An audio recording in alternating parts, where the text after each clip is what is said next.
tenho recebido muitas mensagens nessa época de pandemia das pessoas me perguntando o que fazer, né, com tanto estresse, com tanta crise de apertamento e de bruxismo.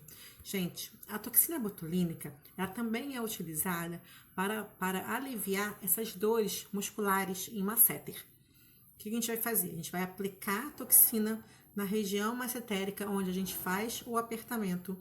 Inclusive, a gente também aperta em locais que irradia tanto aqui no frontal quanto na têmpora, para aliviar as dores, né, de cabeça, as cefaleias crônicas, as dores miofaciais.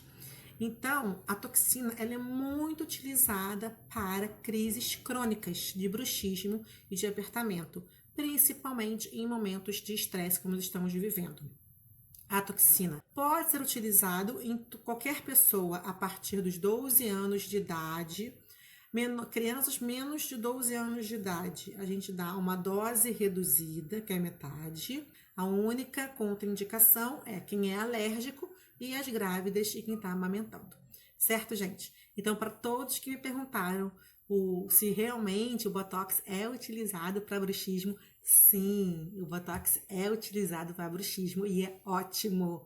Vamos falar sim para toxina botulínica para bruxismo, sim para toxina botulínica para apertamento, sim para toxina botulínica para dores crônicas, cefaleias, dores miofaciais e assim por diante.